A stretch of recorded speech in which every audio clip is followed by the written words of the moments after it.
it was a jarring difference between Fort Drum, New York, and Bagram, Afghanistan.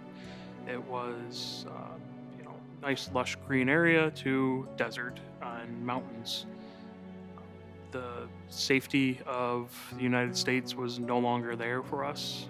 The safety was found with having each other.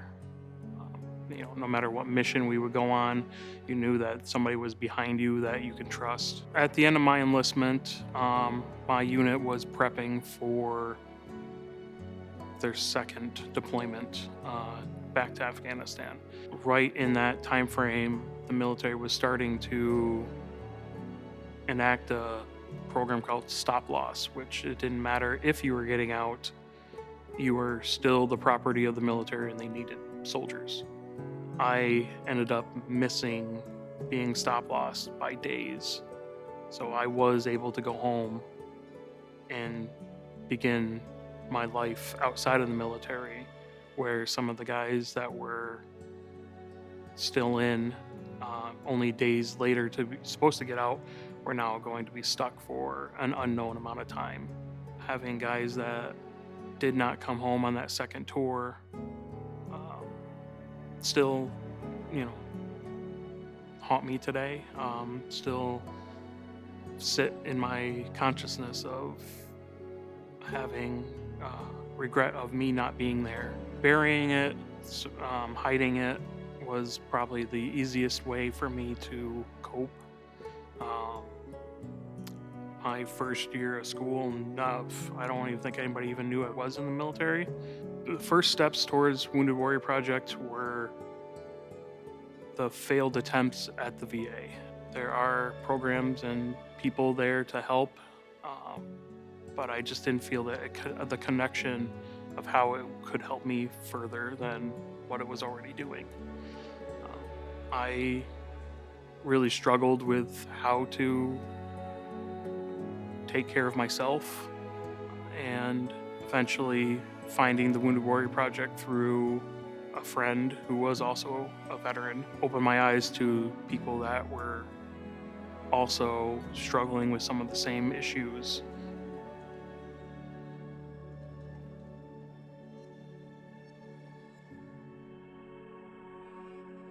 For the past decade of being part of Wounded Warrior Project, I've gone from that first dinner to becoming a peer leader, which was a program that allowed me to be able to assist Wounded Warrior Project in my neighborhood, touch the lives of other warriors that need, representation and need connection to their community as well.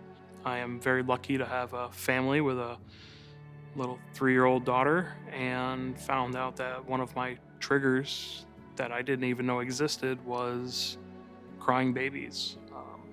And a crying child would put me into this whirlwind of being back in Afghanistan, and out of fear for what might happen in my own life or to my family, that's where I decided to reach out to Wounded Warrior Project and look at Warrior Care Network as an option for my treatment.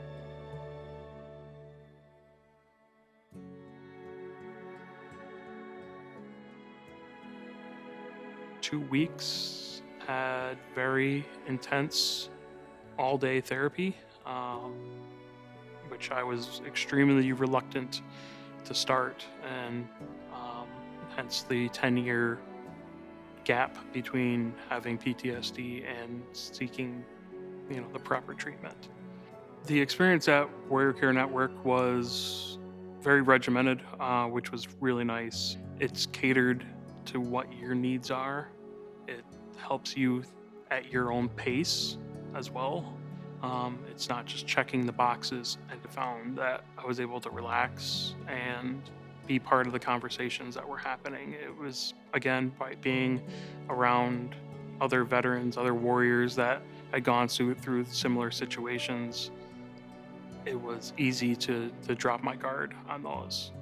On the individual therapies, I found it to be very hard to initially talk about a lot of the things, as my past with doing therapy was, a little jaded and not wanting to open up immediately, but I knew I needed to put in the work in order to get the result that program is supposed to give you out of it. So I allowed myself just to, meld into the program, and ultimately saw a lot of progress, in just a few short sessions.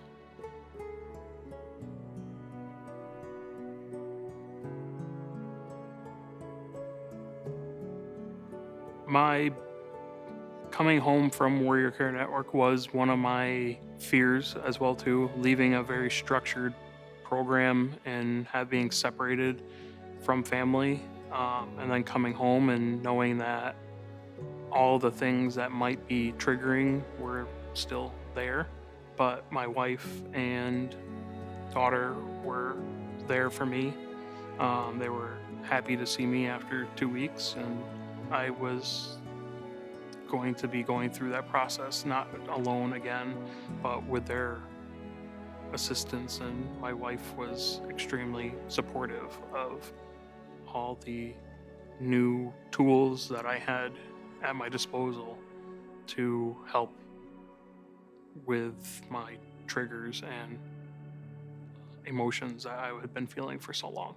After completing Warrior Care Network, Wounded Warrior Project reached out to me weekly to find out how I was doing, and also helped set me up with a therapist in my local VA, along with the program outline that we accomplished while I was there.